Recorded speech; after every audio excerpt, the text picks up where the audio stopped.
నమస్తే, నేను మీ అర్చన. కేరళకు చెందిన డైరెక్టర్ సూర్యకిరణ్ గారు బాలనటుడుగానే తన కెరియర్ని స్టార్ట్ చేసి వందల సినిమాల్లో నటించి ఉత్తమ బాలనటుడుగా 2 జాతీయ అవార్డులను కూడా అందుకున్నారు. తర్వాత హీరోగా కంటిన్యూ చేయాలని అనుకున్నా కుదరకపోవడంతో డైరెక్టర్గా మారి సత్యం లాంటి ఒక బ్లాక్ బస్టర్ని తీశారు.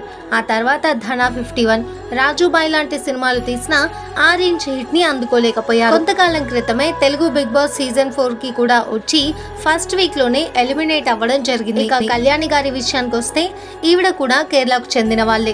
ఈవిడ కూడా బాలనటిగానే తన కెరియర్ ని స్టార్ట్ చేసి తెలుగు, తమిళ్, మలయాళ సినిమాల్లో నటిస్తూ గ్లామర్ పాత్రలకి దూరంగా ఉంటూ ఫ్యామిలీ ఆడియన్స్ లో మంచి క్రేజ్ ని సంపాదించుకున్నారు. తెలుగు వాళ్ళందరికీ సుపరిచితమైన సీరియల్ వదినమ్మలో నటించిన సుజిత గారు సూర్యకిరణ్ గారికి సొంత చెల్లెలు. పెద్దబాబు మూవీ షూటింగ్ సమయంలోనే మొదటిసారిగా సూర్యకిరణ్ గారు కళ్యాణి గారిని కలవడం జరిగింది.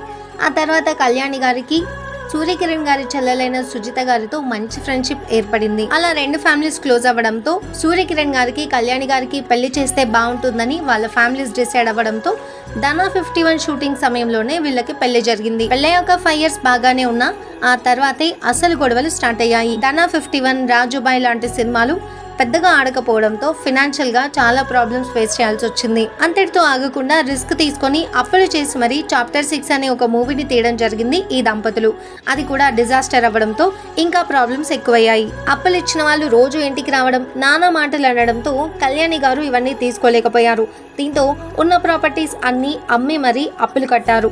అయినా కూడా వాళ్ళిద్దరి మధ్యలో ఉన్న ప్రాబ్లమ్స్ సార్ట్ అవుట్ అవ్వకపోవడంతో డివోర్స్ కంపల్సరీ అయింది. వీళ్ళిద్దరి డివోర్స్ పై నటి సుజిత గారు మాట్లాడుతూ ఇలా అన్నారు: ప్రొడ్యూస్ చేయడం అనేది గ్యాంబ్లింగ్ లాంటిది. అదందరికీ కలిసి రాకపోవచ్చు.